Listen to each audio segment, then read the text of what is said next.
Hello everyone, dear students. आज का हमारा टॉपिक है electric field at any point due to small dipole. Electric field हमें calculate करना है किसी स्मॉल डाइपोल की वजह से। और कहाँ पर कैलकुलेट करना है? एट एनी पॉइंट, कहीं भी हो सकता है पॉइंट। तो आपने लास्ट लेक्चर के अंदर देखा हुआ कि हमने डाइपोल के एक्सियल लाइन पर इसके एक्सिस के along electric field find out किया। डाइपोल की इक्वेटोरियल लाइन, इक्वेटर पर हमने इलेक्ट्रिक फील्ड फाइंड आउट किया। एक्सियल लाइन क्या होती है? जो इस डाइपोल के चार्जेस को ज्वाइन करने वाली जो लाइन है, इसको एक्सियल लाइन या डाइपोल का एक्सिस बोलते हैं। और इसी लाइन के अलोंग यहाँ पर हमने पी पॉइंट कंसीडर किया और इसके ऊपर इलेक्ट्रिक फील्ड फाइंड आउट किया। साथ ही हमने फाइंड आउट किया इस जो डाइपोल है इसके ठीक परपेंडिकुलर, इसके सेंटर से ये परपेंडिकुलर यहाँ पर हमने कोई पॉइंट कंसीडर कर लिया। इस पॉइंट के ऊपर हमने इलेक्ट्रिक फील्ड फाइंड आउट किया और इस लाइन को क्या बोलते हैं? Equatorial line. कहने का मतलब कि इक्वेटोरियल लाइन पर भी हमने इलेक्ट्रिक फील्ड फाइंड आउट कर लिया, एक्सियल लाइन पर भी हमने इलेक्ट्रिक फील्ड फाइंड आउट कर लिया। अब इन दोनों लाइन से अलग किसी अन्य पॉइंट पर, अदर पॉइंट पर हमें इलेक्ट्रिक फील्ड फाइंड आउट करना है। वो अदर पॉइंट हमने यहाँ पर कंसीडर कर लिया, पी पॉइंट के द्वारा इसको इंडिकेट कर दिया। अब पी पॉइंट की डिस्टेंस कितनी है डाइपोल के सेंटर से? आर है। और ये किस एंगल पर है? थीटा एंगल पर है। हमें पता है कि एक्सियल लाइन डाइपोल के पैरेलल होता है, 0 एंगल पर है। और इक्वेटोरियल लाइन 90 डिग्री पर होता है, ठीक है। थीटा वहाँ पर कितना होता है? 90 डिग्री। लेकिन यहाँ पर किसी अन्य एंगल पर जो हमने थीटा मान लिया, थीटा एंगल पर यहाँ पर पॉइंट कंसीडर कर लिया, इसके ऊपर हमें इलेक्ट्रिक फील्ड फाइंड आउट करना है। तो ये डाइपोल है ना, डाइपोल नेगेटिव टू पॉजिटिव इसकी डायरेक्शन होती है, हमने यहाँ नेगेटिव टू पॉजिटिव इसकी डायरेक्शन लिख दी। पी के द्वारा इसको इंडिकेट कर दिया डाइपोल मोमेंट को, ये नेगेटिव से पॉजिटिव इसकी डायरेक्शन को इंडिकेट कर दिया। अब इस डाइपोल को हमें पता है ये डाइपोल है। अब हम इस डाइपोल को रिजोल्व कर देंगे दो कंपोनेंट में, क्योंकि हमें पता है ये थीटा एंगल पर लाइन करता है ना, ये जो पी पॉइंट है ये थीटा एंगल पर इस प्रकार लाइन ज्वाइन करता है, इस प्रकार ये। तो हम इस पी को क्या कर देंगे? रिजोल्व कर देंगे। एक तो थीटा के अलोंग, दूसरा इसके परपेंडिकुलर। थीटा के अलोंग इसको हम रिजोल्व करेंगे ना, तो कैसे? इस डायरेक्शन में, और ये किस में रिजोल्व हो जाएगा? पी कोस थीटा में। आपको पता है कि जो थीटा के अलोंग रिजोल्व करते हैं वेक्टर को, तो वो किस कंपोनेंट में रिजोल्व होता है? पी कोस थीटा में। और ठीक इससे परपेंडिकुलर, अब इसके परपेंडिकुलर लाइन तो ये होगी इस प्रकार, ठीक है। तो इस लाइन के ठीक परपेंडिकुलर हमने इस प्रकार इसको रिजोल्व कर दिया और इस प्रकार रिजोल्व कर देंगे तो ये जो पी हो जाएगा ये किस में रिजोल्व हो जाएगा? पी साइन थीटा के अंदर रिजोल्व हो जाएगा। तो ये बात आपको अच्छी प्रकार से समझ में आई कि हमने डाइपोल लिया था जिसका डाइपोल मोमेंट पी था, उसकी डायरेक्शन नेगेटिव टू पॉजिटिव इस प्रकार थी। हमने इस डाइपोल मोमेंट पी को रिजोल्व कर दिया, एक तो थीटा के अलोंग और दूसरा इसके परपेंडिकुलर। थीटा के अलोंग ये पी कोस थीटा में रिजोल्व हो जाएगा और दूसरी तरफ ये पी साइन थीटा में रिजोल्व हो जाएगा। अब जो थीटा के अलोंग रिजोल्व किया डाइपोल मोमेंट पी को, अब आप देख रहे हैं ये जो पी पॉइंट है ये इसके किस पर है? एक्सिस पर है, एक्सियल लाइन पर है। तो पी कोस थीटा के एक्सिस पर है पी पॉइंट, और इसके कारण जो इलेक्ट्रिक फील्ड इंटेंसिटी होगी ना इसी लाइन के अलोंग होगी, और उसको हमने डिनोट कर दिया किसके द्वारा?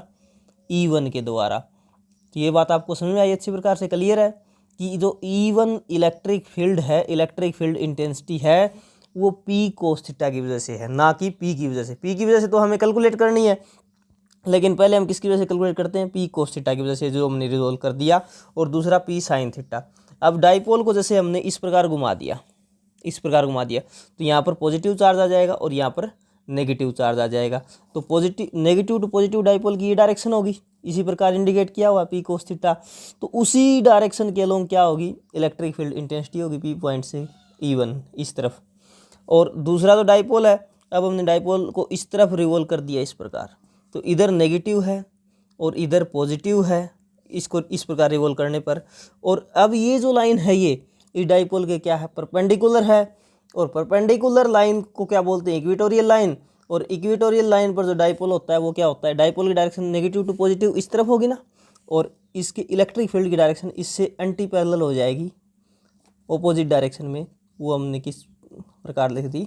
इस प्रकार लिख दी, और इसको इंडिकेट कर दिया E2 के द्वारा। तो ये बात आपको अच्छी प्रकार से समझ में आई क्या? पी को रिजोल्व किया पी कोस थीटा और पी साइन थीटा में, थीटा के लॉन्ग पी कोस थीटा में, दूसरी तरफ 90 डिग्री पर पी साइन थीटा में। पी कोस थीटा, इसी ये जो पी पॉइंट है ना, ये पी की कोस थीटा किस लाइन पर एग्जिस्ट करता है? एक्सियल लाइन पर एग्जिस्ट करता है। तो point P lies on axial line of P cos theta. तो इसकी इलेक्ट्रिक फील्ड इंटेंसिटी होगी ना पी पॉइंट के ऊपर पी कोस थीटा की वजह से, वो इसी डायरेक्शन में होगी, और उसको लिख दिया हमने E1 के द्वारा।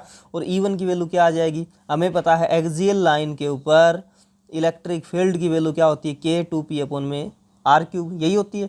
यहाँ पर एल को नेगलेक्ट कर रखा है, स्मॉल डाइपोल लिया हुआ ना, स्मॉल डाइपोल कंसिडर किया हुआ है। यहाँ पर जो आर है वो वेरी वेरी लार्ज है एज कम्पेयर टू एल, इसलिए स्मॉल डाइपोल इसको बोला गया है। तो हमने एल को नेगलेक्ट किया हुआ, जीरो पुट किया हुआ है, तो हम इसी फॉर्म में लेंगे आर की क्यूब की फॉर्म में, ठीक है। तो इलेक्ट्रिक फील्ड E1 की डायरेक्शन, E1 क्या हो जाएगा, K2P कोस थीटा अपॉन में आर क्यूब हो जाएगा, और इसको हमने इक्वेशन 1 से रिप्रेजेंट कर दिया। इसी प्रकार point P lies on equatorial line, ये जो इक्वेटोरियल लाइन बनी है, ये जो डाइपोल है इस प्रकार, इसकी इक्वेटोरियल लाइन ये हुई, और पी पॉइंट कहाँ पर लाई करता है, इसके इक्वेटोरियल लाइन पर, और पी साइन थीटा के ऊपर इक्वेटोरियल लाइन पर लाई करता है। और इसकी वजह से दो इलेक्ट्रिक फील्ड की वैल्यू होगी, उसको हमने रिप्रेजेंट कर दिया E2 के द्वारा, और E2 की वैल्यू क्या हो जाएगी, KP साइन थीटा अपॉन में आर क्यूब। तो ये लास्ट लेसन में हमने पढ़ा भी था, लास्ट लेक्चर के अंदर, कि यहाँ पर K2P अपॉन में आर क्यूब एक्सियल लाइन के अलोंग इलेक्ट्रिक फील्ड की वैल्यू होती है, और इक्वेटोरियल लाइन के अलोंग KP अपॉन में आर क्यूब होती है। तो साथ में क्या लगा देना है, कोस थीटा और साइन थीटा, क्योंकि रिजोल्व किया ना कोस थीटा और साइन थीटा में। तो यहाँ पर P की वैल्यू क्या हो जाएगी, P कोस थीटा, और इस तरफ क्या हो जाएगी, P साइन थीटा। तो इक्वेटोरियल लाइन पर P पॉइंट की वजह से E2 की वैल्यू क्या हो जाएगी, KP साइन थीटा अपॉन में आर क्यूब, और इसको हमने रिप्रेजेंट कर दिया इक्वेशन 2 के द्वारा। अब E1 इधर हुआ, E2 इधर हुआ, दो इलेक्ट्रिक फील्ड आ गया आपके पास, E1 और E2।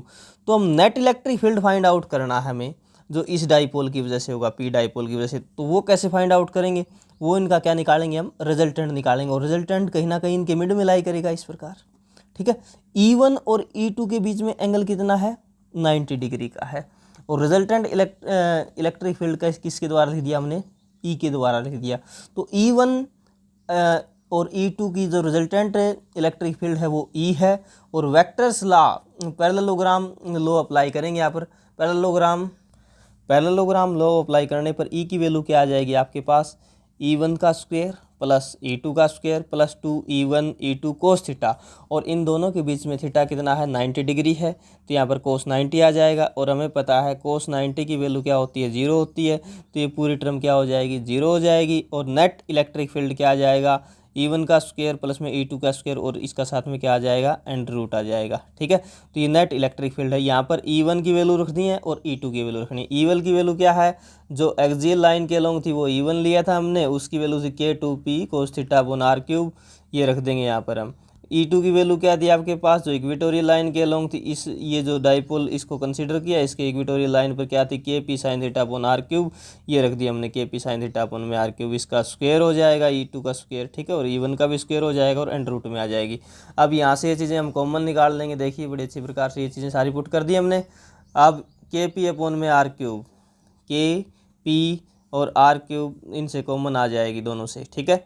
अंदर क्या बच जाएगा, यहाँ पर 2 कोस थीटा का स्क्वायर हो जाएगा, 4 कोस स्क्वायर थीटा, और यहाँ पर साइन थीटा का स्क्वायर हो जाएगा, साइन स्क्वायर थीटा। अब हम 4 कोस स्क्वायर थीटा को लिख देंगे 3 cos square theta plus cos square theta plus sine square theta में।